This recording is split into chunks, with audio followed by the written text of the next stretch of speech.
Ever think about words? Does salary have anything to do with salt and sauce? How about across different languages? You can tell escribir and skriver are related to each other, or even schreiben und schrijven, but the word write is not related to them. The same way, war can't be related to guerre or guerra, right? Well, surprisingly, war and guerra come from the same word, just as insect and sex have the same origin. Intrigued? Stick around and let's look at etymology and some surprising origins of words.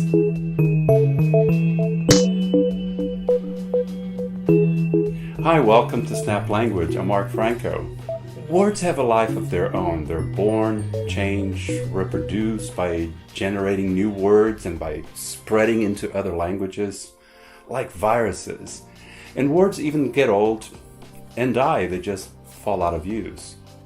In Latin, they use the word sal, salt, to create the word salarium.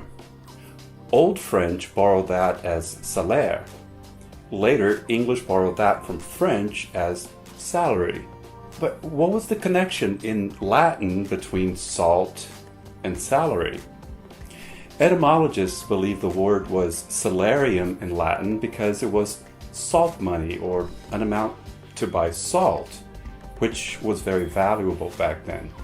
Historical linguistics studies language change over time. Etymology is a subfield of that. It's the study of word origins and derivations and how words change over time. For example, an oxa, many oxen in Old English, became an ox, many oxen in modern English. And that's why ox still has this irregular plural today. Words also change meaning over time. That's what historical linguists call semantic change.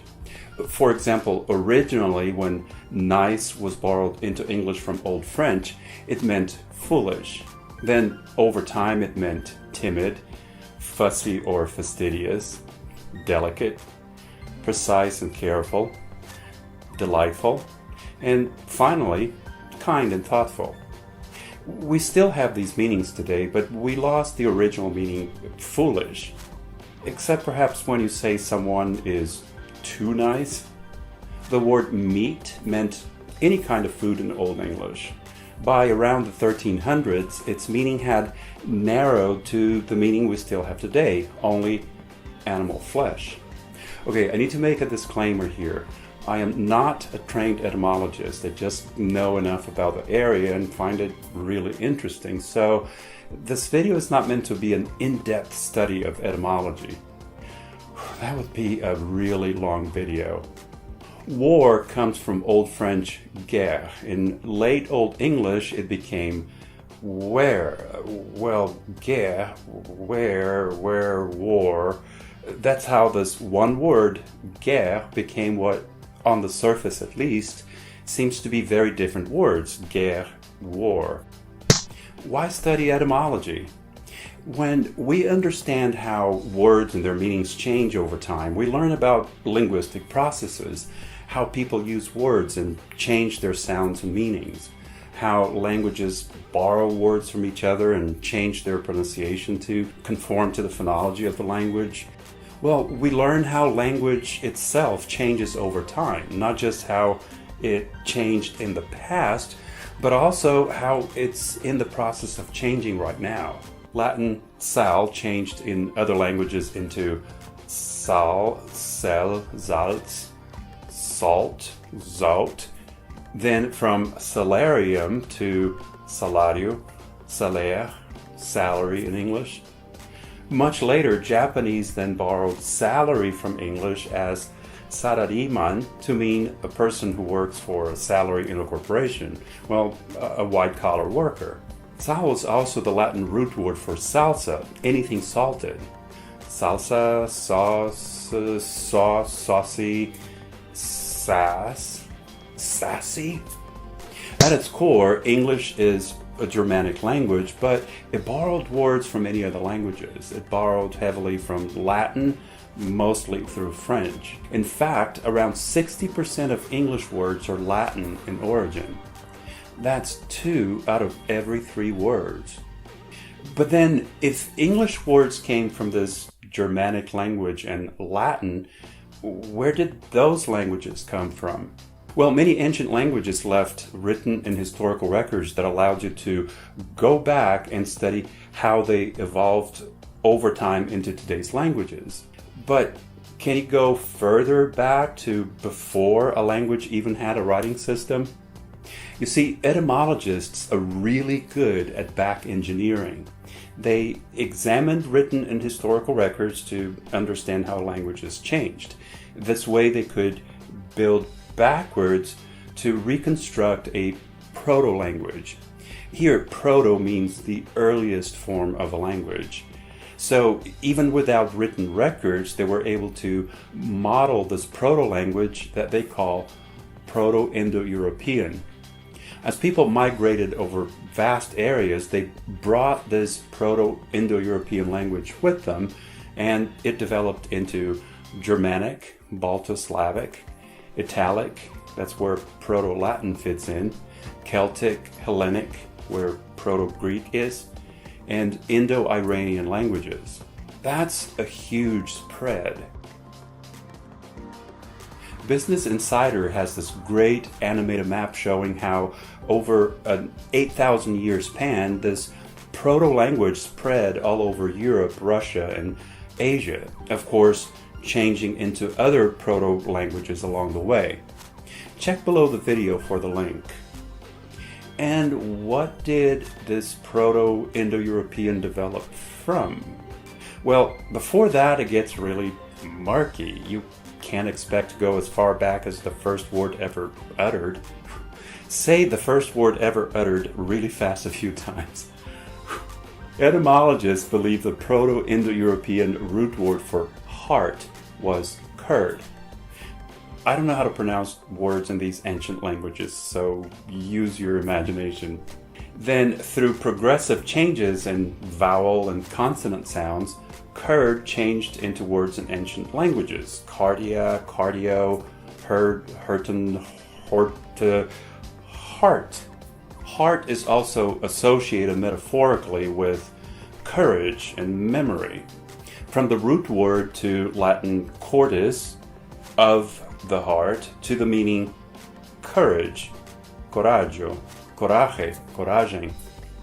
In Latin, from recordare, literally to restore to the heart, they got remember. And over time, we ended up with record, meaning to repeat, to get something by heart. And then the modern meaning, I guess when you record something, you don't forget it, right? But of course, not all words came from Proto-Indo-European to Latin to English. Proto-Indo-European also branched into Proto-Germanic, and English actually developed from that, along with German, Dutch, Scandinavian languages, and so on. The root putter branched into different languages. Following something called Grimm's law, the sound p in Proto-Indo-European becomes Germanic f and v. And that's how we got words like padre, pi, per, and pader, but father and fata, fada and far. In some cases, Proto-Indo-European branched out from brother to brother, but frater in Latin, and then it entered English in a roundabout way as a different word with a related meaning. So we ended up with brother, brotherly, but also fraternal, meaning brotherly. From duo to duo to dos, dois, deux, and so on. Duo became twi in Proto-Germanic and gave us zwei, twee, to, two. Then again in a roundabout way through Latin, dual, double.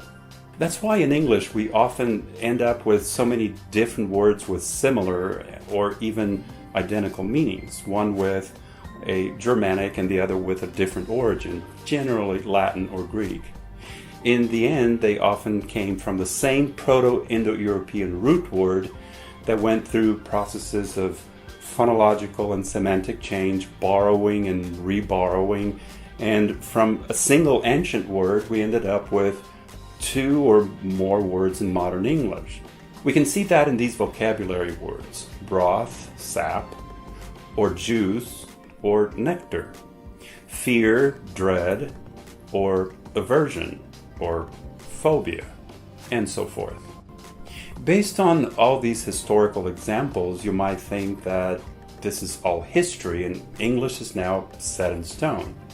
Oh, we've got plenty of words now, we're done. Well, English is not done at all. These processes of language change are always happening in any living language. Sounds are changing, new words emerge all the time. Old words take on new meanings. That happens slowly, so we don't even notice it very much. Take the famous difference in the pronunciation of caught and caught that we're losing in North America. In places where these vowel sounds have merged into aw, there's no distinction anymore between caught and caught. Also, hardly anyone pronounces the H sound in words such as where, when, or which. So they're pronounced where and when, and which and which have become homophones. Words are still being borrowed and adapted into English. Pizza, balcony, latte, buffalo, acai, cashew, sushi, haiku, manga, schadenfreude, delicatessen, Vase, lanai, and so on. It's kind of interesting, isn't it? Think about it, whether we speak English or Norwegian, German, Portuguese or Polish, Russian, Bengali, Persian, or Kurdish, regardless. In a way, we're all speaking the descendants of some very ancient language, a proto-language that was lost in time. Oh, insect and sex. Proto-Indo-European sec, to cut. From that we got words such as dissect, section, and segment. In Latin, insectare, to cut into parts. Insectum was used to mean an animal that's cut up into parts or has a body with segments. An insect. Possibly then sexus, because you cut up or divide beings into genders. Sex.